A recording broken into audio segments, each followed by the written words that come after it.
Sound Bites. I am your host, Holly Whitfield, Digital Director at the Daily Memphian. Today we have a really exciting guest on the podcast. This is Andrea LeTard. She is a personal chef, a cookbook author, content creator. We are going to talk today about Andrea's, I'm just going to say it, obsession with Halloween, her favorite fall recipes, some entertaining ideas, and maybe a couple of more fun Memphis tidbits. Don't forget, Sound Bites is the Daily Memphian's weekly food, drink, and dining podcast. You can tune in on WYXR Radio every Thursday at 11. Of course, you can listen wherever you get your podcasts, iTunes, Spotify, all of that, or you can listen right on our website at dailymemphian.com. If you are listening on WYXR Radio, up next you can hear the Sidebar podcast with our Daily Memphian CEO Eric Barnes. He talks to arts and culture figures in the city. So that is up next. But let's get started with Halloween Queen, chef, and someone I've known for quite a few years, Andrea LeTard. Thank you for being here. I'm happy to be here. How are you? I'm great. It's Halloween week, so I'm in my happiest, most festive mood. Yeah, it's so good to see you again. Andrea and I would see each other at blogging events back when I was at I Love Memphis, and she is still blogging, still writing, still making a lot of great cooking videos. Yes. She's Andrea's Cooktails. Andrea's Cooktails, yes. So Andrea's Cooktails actually started as my business name for my personal chef work. Well, it started as a blog, and then I decided to just keep the name going with my personal chef work once that kind of became a business. And then when I wrote my cookbook, I was like, well, I just need to keep with the Andrea's Cooktails theme. And it's funny, I meet a lot of people who, they don't know my last name, but they think it's Cooktails. That would be cool. Yeah. So I was like, Andrea's Cooktails, don't know your real name, but I just know you as Andrea's Cooktails. So it's definitely been as a whole, my business name through and through with everything that I do. And I think it reflects kind of your approach to cooking and entertaining. Yes, it does. Yes. Tell us how it all started, though. Yeah. So, I chose the name Cooktails because I just became obsessed with food, kind of at a older age compared to like most people that say that they've been cooking since they were a child. Right. I was really not that person. I became obsessed with food when I met my husband. He was really, really into food. Mm-hmm. And I was kind of a picky eater. And then I met him and he like opened my eyes, and then I started cooking. And I called it Cooktails because I felt like every time I came up with a recipe, there was a story to it. Mm-hmm. And it is spelled Cooktails like fairy tales, not like cocktails, like cocktails. Right. A lot of people get confused about that. But no, it is, the business started actually just because I was blogging and I was having fun doing that. And at the time I was a full-time pharmaceutical sales rep. So I had just a normal job, like where I, full-time, 9 to 5. Something totally different. So just, I would get home and I would get in my kitchen and work on recipes after that. And I'll never forget, I had all of these friends contact me. I would always post them all to Facebook and stuff, and had all these friends contact me, and they said, hey, I really think that you should go audition for MasterChef. And I didn't even know what MasterChef was at the time, but I started looking into it, and I watched a few episodes, and they had come to Memphis, and they were doing an in-person audition. Long story short, I go to the audition, and I ended up making it into the top 100. Yeah. I think it was 40,000 people who tried out that year, and they flew me to LA with 99 other people. That's amazing. It was awesome. And so at that point, I was like, okay, I felt very validated. I ended up coming home and telling my husband after that whole experience that I wanted to quit my job and start my cooking career. Mm-hmm. He's like, well, what do you want to do? And I'm like, well, I don't know, go into people's homes and cook for people. So personal chef work. And it actually, my business started out at first as more of like a small boutique catering. So I wanted to work alone. I knew that. Mm-hmm. And then just hire someone when I needed them. But I wanted to work with people who wanted to have parties, but like at a small scale. Dinner parties. Yes, dinner parties, cocktail hour, things like that. So it just kind of escalated and then became more of a personal chef business where I would cook for families every week. So I had in Memphis for a very long time, I had 3 families exclusively that I cooked for every week. And I would still do the dinner parties if people contacted me. And then, it just continued to be like that. And now I do a whole lot of dinner parties. That's kind of my focus at this point. That is so exciting. Congratulations on the whole MasterChef journey. Yeah. I know you've done some TV since then. Yeah. So I've been a judge on the cooking channel. And then I was on this was a cool experience, Food Network Supermarket Stakeout. And it was funny because I got contacted to do it, and I was like, gosh, I've never wanted to do a competition show. Like, that is my worst nightmare. I'm terrified to go on there and have a time limit. Because my thing in the kitchen is I like to enjoy myself. I usually have a glass of wine or a cup of coffee, and I take my time, and I'm just enjoying it. And I was like, I'll never do a competition show. But when they contacted me, and I was also pregnant at the time, and nobody knew I was. And so I was like, gosh, I'm tired. I just don't think I can do it. My husband was like, just go on there and see what happens. So flew to LA, go on the show. I remember the day before going to bed and telling my husband, I think I'm just going to try to get cut in the first round. Like, I'm so tired. I just want to go home and go to the hotel and go back to sleep. But I got there. We had an early rise at like 3 a.m. And then I got there. It was in a supermarket stakeout is in a grocery store parking lot. So you're cooking in the parking lot. Okay, I was going to ask. And then you're going back and forth with people that come out with their carts, and you're trying to get their food and buy their food off of them. And some of them give you their whole carts. And when I saw the show, I thought, this is so staged. It is not staged. You're walking up to complete strangers and saying, can I have your whole cart of groceries? It is so wild. So anyways, long story short, I go on the show, get there, and then, of course, I'm like full adrenaline. I'm homemade tortillas. The first round was breakfast, and I homemade tortillas to do breakfast burritos.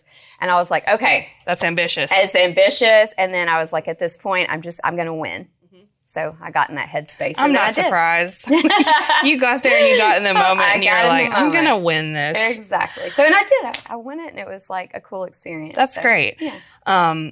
So kind of going back to your, what originally inspired you to stop selling pharmaceuticals, make this whole big life change. You were inspired by like recipes from your family and friends, but then, whenever you do this, there's so many people, there are a lot of people that do this and end up working in personal chefs and cooking and blogging about food. There's tons of people. So how do you set yourself and your approach? Like, what is different about it? Like your niche? I really feel like it's just very like warm and homey and comforting.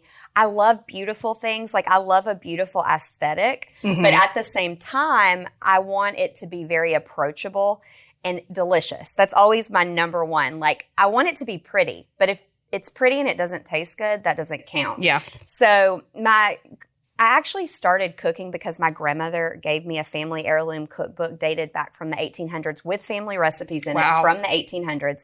And there was this recipe that we had for Christmas every year called holiday ravioli.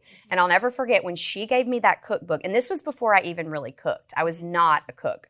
And I got the cookbook and I was like, where's the holiday ravioli? And this wasn't even around Christmas. I just loved that recipe so much and I craved it every year that I was like, I'm going to make that right now. So I like being a very novice cook. I had no idea what I was doing. So I go out, get all the ingredients, never read the instructions. So then I go home to make it and the instructions are like, okay, you have to roll out homemade ravioli. I'm like, oh my gosh, like what in the world? Once again, ambitious. Yeah. So I go home, I'm looking at the book, and I used a wine bottle to roll my first ravioli out because I did not have a rolling pin and I had no pasta maker or anything.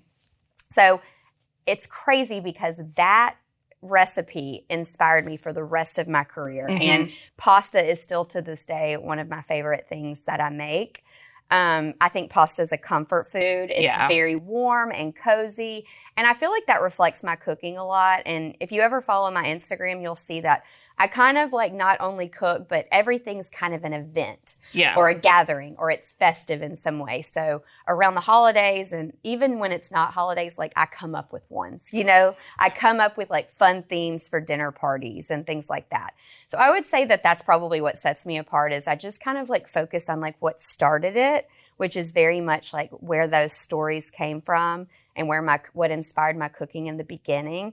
And you'll just see a lot of just comfort and coziness, I would say.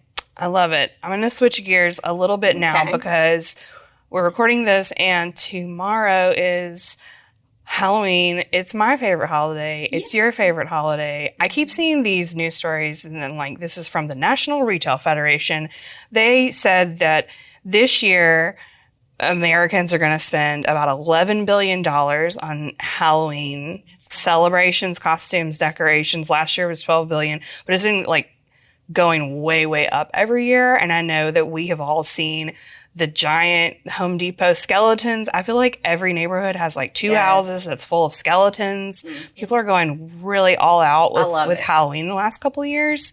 I've seen like people with like Jeeps with their skeletons like sitting in the back driving around. This is kind of amazing because it hasn't always been like this. So I say all that to frame it and ask you, what is it about Halloween that you love so much? Oh my goodness. For me, it's nostalgic. And I think that probably for a lot of people, it's nostalgic. It's wild that that is just now a thing.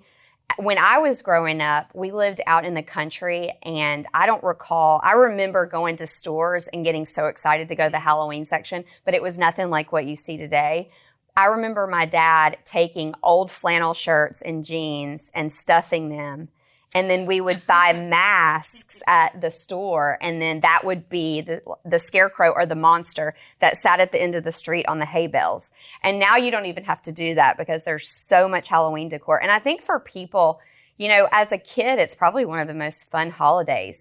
So I think that as adults, people getting into it, it's probably just goes to that nostalgia of, it was so fun as a kid, but why can't we keep this going as adults? And my favorite thing, our house is in Central Gardens in Memphis, and that neighborhood just goes for it, gets so into it. And I highly recommend, if you have not driven through Central Gardens around Halloween season, to make that a tradition, because the decorations are amazing and people go super all out. It's so much fun. And I'm thrilled that people love Halloween this much. Yeah. I used to feel like I was like the crazy person who was like, I love Christmas, but I get more into Halloween because it's just so nostalgic. And I have so many core memories from growing up with that. So I'm glad that everybody is like really on board into it now. Yeah. So, and you really make it an event. You make it like a whole month-long event. So give us some, I'm going to say Halloween and fall entertaining tips. I think that people can get inspiration for the rest of the season, even after Halloween, from the way that you go all out for this holiday. Well, I will say this for Halloween, and I highly recommend whatever your favorite holiday may be. I do a schedule of events leading up to Halloween, so we have something planned the whole week, and it's like intense and it's exciting, and we plan like the whole day around it, and it usually happens in the afternoon. But I love the idea of like the excitement that it's not just a night, that it's kind of like we celebrate all month, but like the week of, we are on it. We're doing all these things. So I highly recommend that whatever your favorite holiday be, that you kind of do that and just come up with really fun, creative ideas to do every day. But I think that for fall entertaining, I have like these certain aspects that I always have on board, whether it's Halloween or whether it's just leading into the fall season and then into Christmas. I love being outside this time of year. I think that I know people get into summer. Summer is not my thing. I don't like to sweat. Yep. This time of year is like so cozy. Take the blankets, build a fire. We always have a fire going outside, whether it's like my husband builds one or we have like just our propane one that we always have lit. There's something about seeing a fire and being under a blanket by a fire that's so fun and cozy. And we'll plan like food and entertaining around the fire. And then also I'm all about like cozy candles lit everywhere. Yeah. Lots of candelabras, lots of just pretty much like really ambiance type things. I think that just kind of sets the fall mood. And then just kind of like, your base, whatever like makes you happy this time of year, your traditional recipes that you do every year, but then trying to like maybe do a little step up, like maybe plan a whole dinner party around it. And I always tell people, you don't have to just entertain for dinner parties on Thanksgiving and Christmas. Like let it be just random days that you throw a dinner party and you have an event at your house. And then make sure you have all of those elements, the fire, the candelabras, all of the elements that make it just really, really feel cozy. But that stuff is not, it's not necessarily hard to do. Like it takes a little bit of time, it takes a little bit of effort, but people are like, oh, it's too cold outside. I like your idea of like, oh, just bring a blanket. I'm always saying that though, because I'm like you and I'm hot-natured. So I'm like, just bring a blanket. You'll be fine. Yes. Light the fire, embrace it. I mean, I got some of those like fake candles, like that, but they look real. Oh, they're so pretty. Because the flame part is like on a little hinge and like, that's nice to me. It works so nice. If you can't have candles, you can do that. The candles, and they go quick too. So if you've got the battery operated ones, they're great. Oh, and twinkle lights too. I love twinkle lights in the background. Just hang them from a tree behind your table. It makes it so pretty and festive. Done. Yep.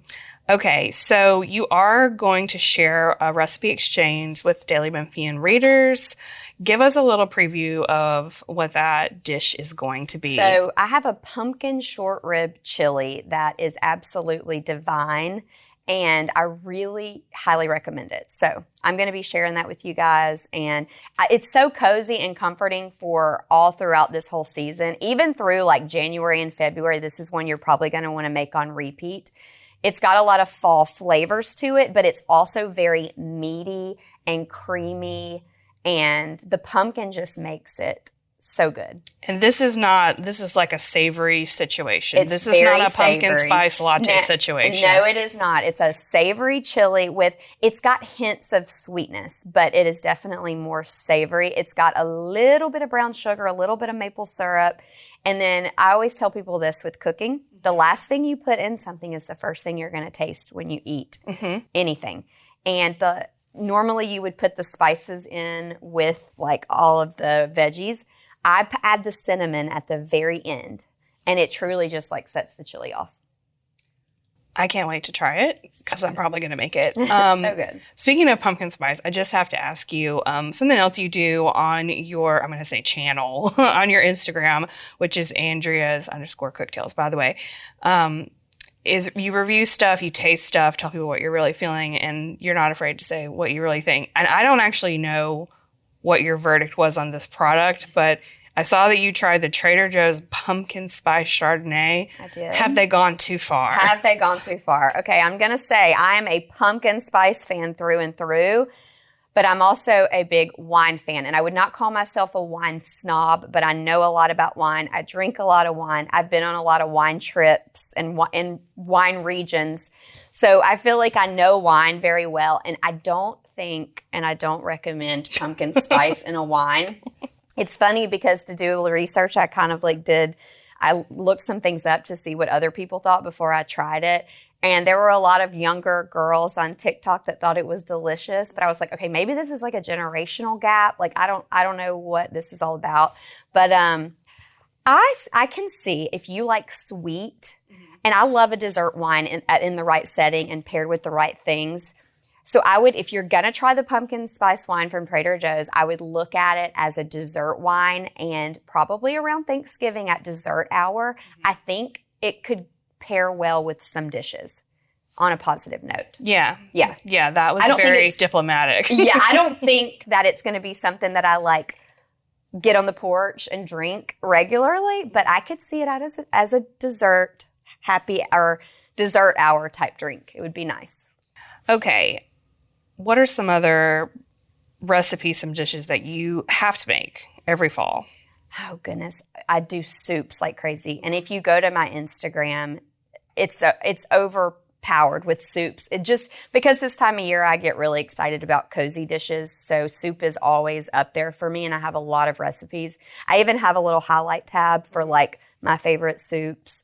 So definitely check that out. I love just anything warm and cozy. So anything just like baked in the oven. I'm not personally really a sweets person, so I'm more savory. Yeah. Yeah.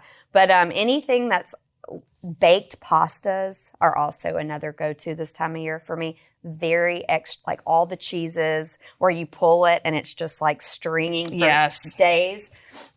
Any of that. And then same category, lasagnas, things like that. I see you have a French onion soup. I have a French onion soup. It's so good. Yes. What's your take on the French onion? Well, there's a couple of things. I researched Julia Child's French onion soup before I ever did my recipe. You have to. Yeah. You have to look at Julia Child's. So mine is kind of probably a little bit of an adaptation of Julia Child's. So, and I actually, instead of wine, because a lot of people use wine to deglaze the onions, I actually use dry sherry. And it's got a nuttiness to it that I think is really great. And then just all the cheese, as much cheese as you can put on as there. possible. Yes. Yeah. I love that. Okay. So we have talked about your love of Halloween and how you got started. But another thing that you also do is, like I said, we have met before at lots of Memphis blogging events and influencer events. Mm-hmm. I know you have opinions. Oh, yeah. On Memphis eats and drinks. Yes. So let us have it. Do you have like top 3 picks for a dinner or drinks date? Yes. My husband and I are the biggest fans of Bari. Mm-hmm. Bari is our number one, always. My recommendation, I feel like there's a way to do Bari, though. The dining room is lovely, and we sit there sometimes when we have a group, but we are big fans of going and sitting at the bar at Bari and letting Hunter is the bartender, and he's probably the best bartender. I always say he's not the best bartender in Memphis. He might be the best bartender in the world. He's fantastic. And so we just sit there, and we're like, okay, Hunter, what cocktails are new? And he gives us the rundown, or he just makes something that he thinks we'll like. I pretty much let him pick our cheeses and meats for us. I let him recommend all the things, including the wine that we have with our dinner. Mm-hmm. And we love that experience. It's very unique and it's very detailed. He will talk to you about cocktails and wine and food, and he's very knowledgeable. So I love doing that. Casual, we never ever miss. Aldo's and Slider Inn are always top for us. There's so many though. I love Acre here in East Memphis. I love Hog and Hominy.